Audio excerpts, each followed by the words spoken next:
Veurem imatges de l'arribada de Johan Cruyff a Barcelona. Aquí les veuen. Això és el Prat. La seva dona està embarassada. Està esperant en Jordi Cruyff. Sí. Una setmana antes de Madrid. Una setmana abans del 05, sí senyor. Aquí està passant el control de passaports i llavors se n'adonen que també ha de passar la seva dona i la criden perquè s'obri pas entre la munió de gent que ha vingut amb el vol de la KLM. I aquí arriba Dani, al costat d'un Cruyff. El periodista holandès Theo Stolz, que l'acompanya. No és aquest senyor del bigoti, sinó un que ha quedat a la dreta. Diversos periodistes. I fixin-se ja la quantitat de gent i de grisos que hi havia al Prat perquè vostès poguessin marxar. Aquestes són imatges de vostè a Barcelona. Una vida tranquil·la, carrer Caballeros. Sap què he llegit? Que el pis del carrer Caballeros li va costar 9 milions i mig de pessetes. Sí. Llavors semblava una fortuna. Sí, hoy día creo que valdrán unos 140 o... entre 150 y 200, una cosa de esto. Aquí amb el seu cotxe, en un Citroën Maserati, ¿no? Sí.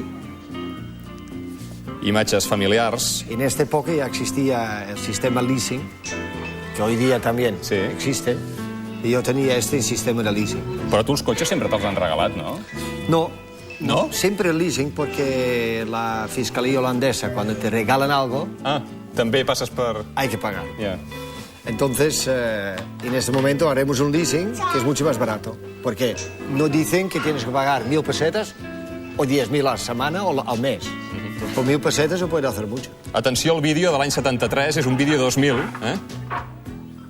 Aquí no n'hi havia de vídeos en aquella època, tu ja en tenies un, però vist ara sembla de l'edat de pedra. I Johan Cruyff... Sí, de Philips. De Philips, el vídeo 2000, que després va desaparèixer, aquest sistema va desaparèixer. Clar, com a vol holandès, Cruyff tenia Philips. A les Rambles, passejant amb la seva dona. Intentando hablar castellano, esto. Bueno, intentando hablar castellano, si fa no fa, és aún... Por eso digo, aún entiendo. Aún entiendo, Aquí firmen autògrafs amb un diari que deia Carrero asesinado. Es refereix al president del govern central, Luis Carrero Blanco, que ara farà 25 anys que el van assassinar amb un atemptat a l'ETA al carrer Claudio Coelho de Madrid. I aquí una imatge entendridora de la parella, com si fossin una parella de nuvis. El miércoles pasado estuve casado 30 años. Fixin-se, el miércoles pasado estuve casado 30 años. Vol dir que dimecres passat va fer 30 anys que es va casar. Claro. Moltes felicitats.